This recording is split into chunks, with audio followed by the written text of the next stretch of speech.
आपके अपने YouTube channel Pankaj sky coaching में आप सभी को स्वागत करते हैं। ये क्लास 9th का केमिस्ट्री का कुछ इम्पोर्टेंट क्वेश्चन है।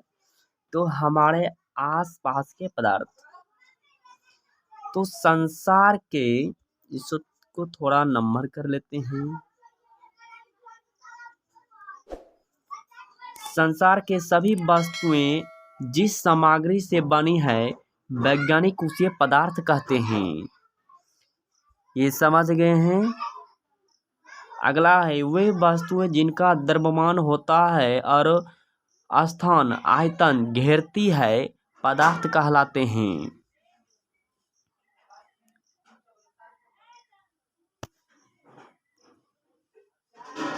उसके बाद क्या है, प्राचीन भारत के दार्शनिकों ने पदार्थ को पंचतत्व वायु, पृथ्वी, अग्नि, जल और आकाश से बना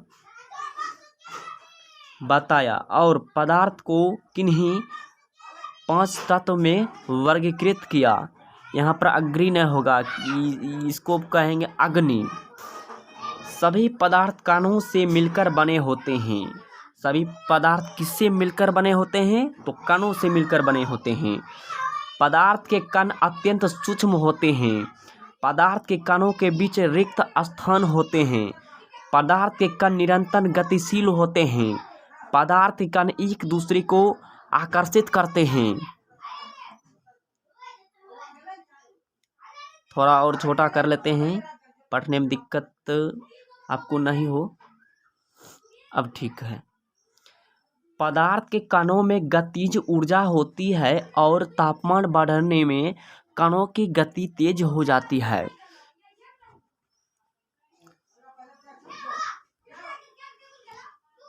उसके बाद है पदार्थ के कण अपने आप ही एक दूसरे के साथ अंतः मिश्रित हो जाते हैं। ऐसा कणों के रिक्त स्थानों में समावेश के कारण होता है। दो विभिन्न पदार्थों के कणों का स्वतः मिलकर मिश्रण कहलाते हैं।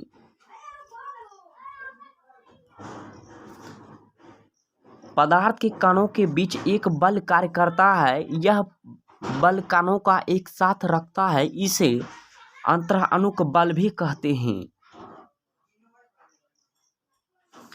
प्रत्येक पदार्थ में यह आकर्षण बल अलग अलग होता है। इन्हीं बलों के कारण पदार्थ की अवस्थाएं बनता है।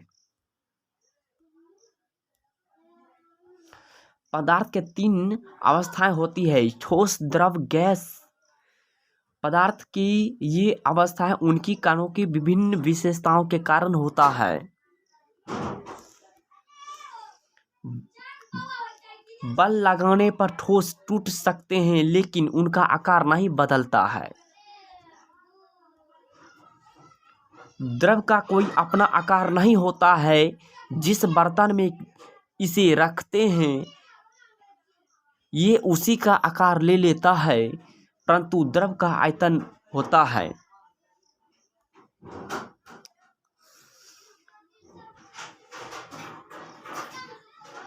ठोस यानी द्रव में ठोस, द्रव और गैस तीनों का मिश्रण संभव है। अगला है ठोस की अपेक्षा द्रवों में विसरण की दर अधिक होती है। यही कारण है कि द्रव अवस्था में पदार्थ के कण स्वतंत्र रूप से गति करते हैं। ठोस का अपेक्षा, यहाँ पर होगा, ठोस की अपेक्षा द्रव के कण में रिक्त स्थान भी अधिक होता है। उसके बाद है ठोसों एवं द्रव की तुलना में गैसों का संपीड्यता काफी अधिक होता है। अगला है तापमान एवं दाब में परिवर्तन कर पदार्थ की अवस्थाएं बदली जा सकती है। जिस तापमान पर कोई ठोस पिघलकर द्रव बन जाता है वह उसका ताप उस पदार्थ का गलनांक कहलाते हैं।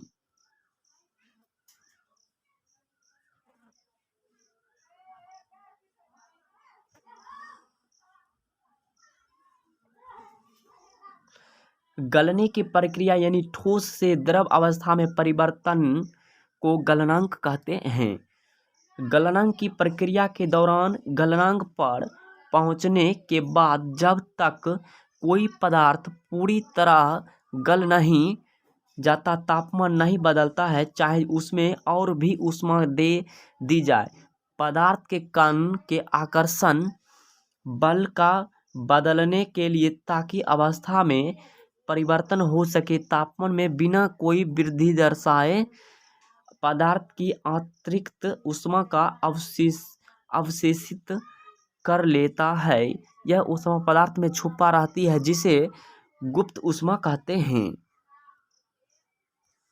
गुप्त ऊष्मा कहते हैं। संगलन की प्रस्फुट ऊष्मा वायुमंडलीय दाब पर 1 kg ठोस के उसके गलनांक पर द्रव में बदलने के लिए उतनी ऊष्मीय ऊर्जा की आवश्यकता होती है, उसे गलनांक की प्रस्फुट ऊष्मा कहते हैं।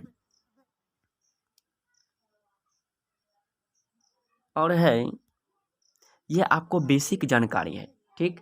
वायुमंडलीय दाब पर वह तापमान जिस पर द्रव उबलने लगता है, इस ताप को उस पदार्थ का क्वथनांक कहते हैं। जल का क्वथनांक कितना होता है? कितना होता है जल का क्वथनांक? 100 सेल्सियस या 373 केल्विन के। अगला है द्रव अवस्था में परिवर्तन हुए बिना ठोस अवस्था से सीधे गैस और वापस ठोस में बदलने की प्रक्रिया को ऊर्ध्वपातन कहते हैं।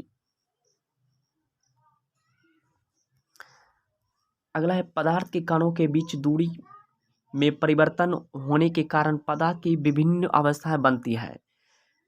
पहला है यानी फिर नेक्स्ट प्रश्न है ठोस यानी CO2 द्रव अवस्था में आ जाए बिना सीधे गैस में परिवर्तन हो जाता है, तो यही कारण है कि ठोस कार्बन डाइऑक्साइड को शुष्क बर्फ कहते हैं।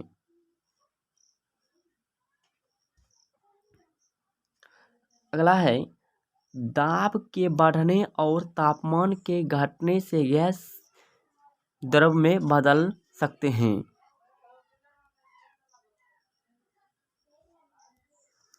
अगला है क्वथनांक से कम तापमान पर द्रव के वाष्प में परिवर्तन होने की प्रक्रिया को वाष्पीकरण कहते हैं।